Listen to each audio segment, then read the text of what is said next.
Le 17 novembre 1749, à Châlons en Champagne, dans une auberge à l'enseigne du Cheval Blanc, naissait un enfant prénommé Nicolas. Personne ne réalisa que ce jour-là, un bienfaiteur de l'humanité venait de voir le jour.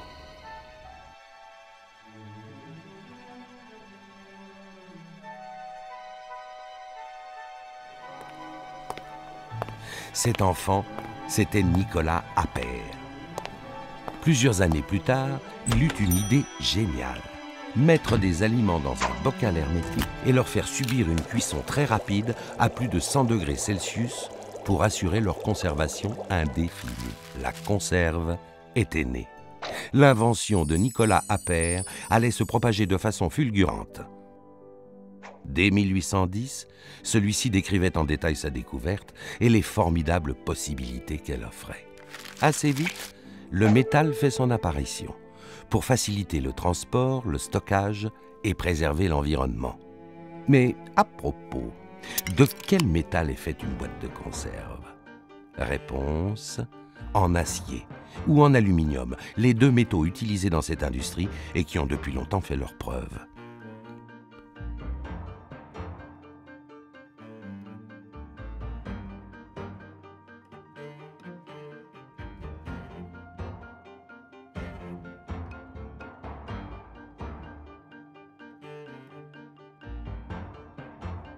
Avec le métal, le procédé est très simple.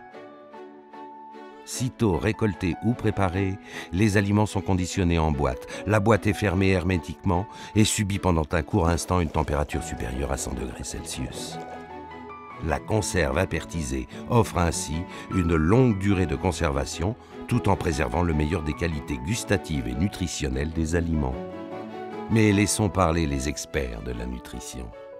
Alors, l'apertisation qui permet aujourd'hui d'avoir des conserves mises à notre disposition, qui est un procédé déjà ancien, mais qui est très moderne encore dans ses conséquences, puisqu'il offre à la fois les moyens de garantir la qualité hygiénique des produits, mais également le goût, la palatabilité, la texture, le plaisir des aliments, tout en maintenant la qualité nutritionnelle des aliments, c'est-à-dire leur teneur en nutriments, notamment en micronutriments, en vitamines et en minéraux, dont la stabilisation fait qu'on a un produit fini, lorsque le consommateur le met dans l'assiette, qui est de bonne qualité par rapport notamment à des produits frais qui pourraient être conservés à l'air libre ou à l'étal d'un marché et qui pourraient perdre beaucoup plus de vitamines que dans une conserve. Donc, le Programme national nutrition santé, le PNNS, qui a été lancé en France maintenant il y a plusieurs années, vise à améliorer l'état nutritionnel de la population avec des recommandations simples. Une de ces recommandations, par exemple, c'est de manger au moins 5 fruits et légumes par jour. Nous savons tous que c'est une chose utile à la santé, mais parfois complexe en termes d'accessibilité, de disponibilité, de praticité. Et la conserve trouve tout à fait sa place pour tendre ou faire tendre la population vers cette recommandation. Donc, la recommandation qui est utilisée par les autorités de santé publique, c'est au moins 5 fruits et légumes par jour, en rajoutant frais, en conserve ou surgelés.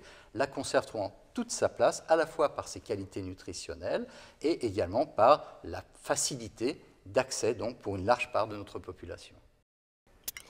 Les oméga 3 que nous trouvons dans les poissons et les fruits de mer en conserve sont bien évidemment de qualité nutritionnelle équivalente à celle des produits frais.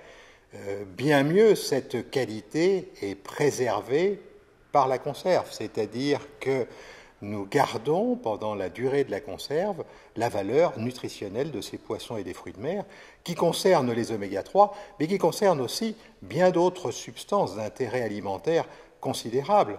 Il s'agit par exemple de l'iode, mais aussi du sélénium, mais aussi de la vitamine B12, mais encore de la vitamine D, qui sont des aliments qui nous sont spécifiquement apportés simultanément en quantité et en qualité dans cette classe d'aliments qui sont les poissons et les fruits de mer et que l'on retrouve dans la conserve, bien évidemment. Le métal permet une infinie variété de formes et de contenances, largement utilisées par les grandes marques pour offrir aux consommateurs un choix sans équivalent. La variété des produits et la préservation des saveurs des aliments sont également très appréciées des cuisiniers, qui ont toujours sous la main et en toute saison les ingrédients nécessaires à leurs recettes. Écoutons les professionnels. Lorsqu'on est passionné d'une chose simple, on va pouvoir la mettre en valeur, la valoriser. Et c'est tout à fait le cas avec la pertisée. Un chef de cuisine passionné va mettre en valeur une conserve. Prenez un fenouil, vous le hachez finement, prenez un ananas en boîte, vous le mixez, vous mélangez le tout, vous mettez un petit peu de poisson froid dessus et vous faites une entrée originale 100% apertisée. Le chef de cuisine, c'est un peu le magicien, c'est le passionné, ça va être la cuisine d'amour, la cuisine du cœur. Et la cuisine du cœur, ça peut être tout simplement une boîte de compote qui va être associée avec des fruits frais.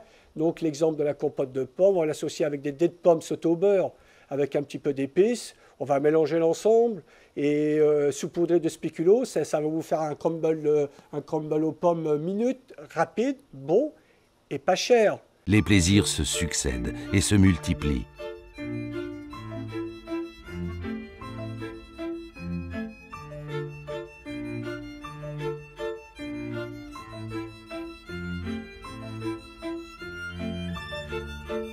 Et quand le contenu a été savouré, que devient le contenant? Il est totalement recyclé. La boîte de conserve est très facile à recycler parce que notamment on peut l'extraire très facilement du flux des déchets ménagers et la récupérer par simple tri magnétique pour la boîte acier ou par courant de Foucault pour la boîte aluminium. Les boîtes ainsi récupérées vont subir un certain nombre de traitements, de compactage pour les boîtes issues de la collecte sélective, d'enrichissement et de broyage pour les boîtes acier issues de l'incinération. Et cette matière va être réutilisée directement dans le circuit de fabrication de l'acier ou de l'aluminium. Ce qui fait qu'un jour, on peut tout à fait imaginer récupérer 100% des boîtes mises sur le marché et avoir un recyclage indéfini en boucle de l'ensemble des boîtes acier ou aluminium. Donc on peut dire que la conserve, par rapport à d'autres conditionnements, et en particulier des conditionnements en matière composite, est très facile à recycler. La conserve participe à la protection de la planète sous plusieurs aspects. Le premier aspect, c'est parce que la conserve est d'abord un emballage, un mode de consommation. Donc par définition, la conserve va aider au transport, à la protection du produit. Donc ça, c'est la première évidence de protection de la planète. La deuxième, c'est que sur ces dernières années, la conserve a fait de gros efforts en termes de conception de cet emballage et donc a réduit les prélèvements sur la planète en termes de métaux, en termes d'énergie. Et donc là aussi, il y a une plus grande protection de la planète par cette éco-conception de l'emballage. Et puis le troisième aspect des choses, c'est le recyclage, donc la fin de vie de la conserve.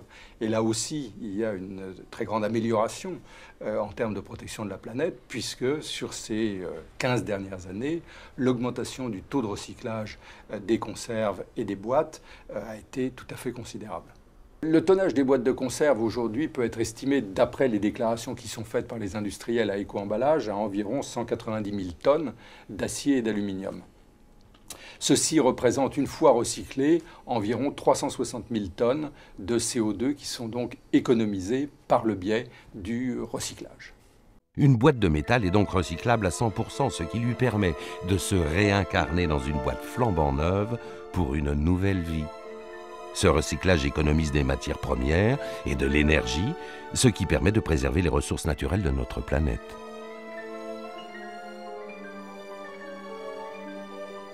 Aujourd'hui, la conserve apertisée permet de nourrir des milliards d'hommes et de femmes.